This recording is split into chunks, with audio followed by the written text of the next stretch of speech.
From the CyberHub bunker and studio, you're tuning in to the CyberHub Podcast. And now for your host and CISO, James Azar. Well, good morning, everyone. Welcome to another episode of the CyberHub Podcast. It's November 9th, 2022. It's Wednesday. Yesterday was Election Day. It was also Patch Tuesday. Yeah, I know. We could Patch Tuesday? Who would have thunk it? Busy show. Lots of stories to get into this morning, so I'm not going to waste your time. Go subscribe, cyberhubpodcast.com. Find all the latest and greatest. My double espresso to kick off this morning. Coffee cup cheers. We're going to get right into what's happening. With Patch Tuesday being yesterday, Microsoft released fixes for 68 different flaws and 6 exploited 0 days. The Patch Tuesday fixed 6 actively exploited Windows vulnerabilities and a total of 68 flaws. 11 of the 68 flaws fixed in today's updates are classified as critical, as they allow privilege elevation, spoofing, remote code execution, and there's a whole slew of these here. 6 of the bugs that were fixed were exploited 0 days, including CVE 2022-41128, the Windows scripting language remote code execution vulnerability, CVE 2022-410-901, Windows mark of the web security feature bypass vulnerability, CVE 2022-41073, the Windows print spooler elevation of privilege vulnerability, CVE 2022-41125, the Windows CNG key isolation service elevation of privilege vulnerability, CVE 2022-41040, Microsoft Exchange server elevation of privileges vulnerability, and CVE 2022-41082, Microsoft Exchange server remote code execution vulnerability have all been patched. Additionally, Apple, Cisco, Citrix, Google, Intel, OpenSSL, and SAP have all released patches. Let's get into SAP here for the next one. So SAP announced the release of 9 new security notes on its November 2022 security patch today, including 2 notes addressing critical bugs in BusinessObjects and SAP UI5. There were also updates to 2 previously released notes. 3 other security notes were released between the second Tuesday of October and the second Tuesday of November. With the company, 3 of this month of security notes are marked as hot news, which represents the highest severity rating in SAP's book. The first is CVE 2022-41203, a critical severity insecure deserialization of untrusted data in BusinessObjects BI platform with a CVSS score of 9.9. Because of the issue, an unauthenticated attacker with low privileges could replace the serialized object in the parameters with a malicious one. The second hot news story note was CVE 2021-20223, CVSS score of 9.8 exists because SQLite would treat null characters as tokens, and a remote attacker with minimal privileges could exploit this to target applications using SAP UI5. Citrix urges admins to patch the critical ADC and gateway auth bypass. Citrix is urging customers to install security updates for a critical authentication bypass vulnerability in the Citrix ADC and Citrix gateway. According to the security bulletin, note that the only appliances that are operating as gateways, appliances using the SSL VPN functionality or deployed as an ICA proxy with authentication enabled, are affected by the first issue, which is rated as a critical vulnerability. And then the second one is the ADC load balancing solution for cloud application. CVE 2022-27510 and 27513, 27516 have all been addressed, and Citrix is asking people to upgrade immediately.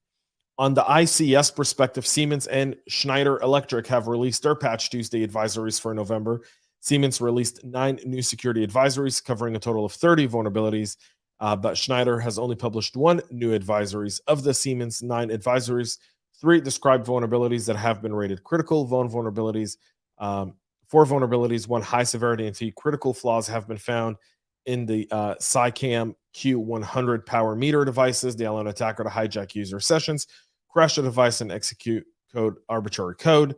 Scalance W1750D devices have more than a dozen vulnerabilities as well, including many rated critical. So you want to make sure you get that done. And Schneider Electric has only 1 new advisory and that covers 3 vulnerabilities that expose its netbot security and environmental monitors to cross-site scripting. VMware is warning of 3 new critical flaws affecting Workspace ONE Assist software. VMware has patched 5 security flaws affecting the Workspace ONE Assist solution, some of which could be exploited to bypass authentication and obtain elevated privileges. Topping the list are 3 critical vulnerabilities tracked to CVE 2022-31685, 31686, and 31687. All of these shortcomings are rated 9.8 on the CVSS vulnerability scoring system. The vulnerabilities here are addressed in a whole lot more detail. Again, lots of stories to cover today. I won't get into too much of this, but I will tell you, you definitely want to get your VMware Workspace ONE instance updated and patched immediately to address these vulnerabilities. Experts are warning of a browser extension that's spying on users via the Cloud9 Chrome botnet network. The KikiSec threat actor has been linked to a previously undocumented malware strain, which has been observed in the wild, masquerading as an extension for Chromium-based web browsers to enslave compromised machine into a botnet. It's called Cloud9, and this specific one injects, has a wide range of features like siphoning cookies, log keystrokes, inject arbitrary JavaScript code, mine crypto, and even enlist the host to carry out a DDoS attack. So currently, not really in every single malware library. Definitely worth bringing this up and looking for ways to limit its impact internally on your organization. And in our final story on this Patch Tuesday recap, we talked about this story a little while ago. And now the Nigerian influencer, aka /scammer / cyber criminal, Ramon Abbas, who was known by his social media handle Hush Puppy, was ordered by a California judge to spend 11 years in prison and pay $1.7 million in restitutions to 2 victims. Abbas had pled guilty in April of 2021 to, among other things, stealing more than $1 million from a Qatari business person who was attempting to finance the construction of a school for children. According to documents, Abbas and his co-conspirators created bogus websites, pretended to be a bank official as part of the scams.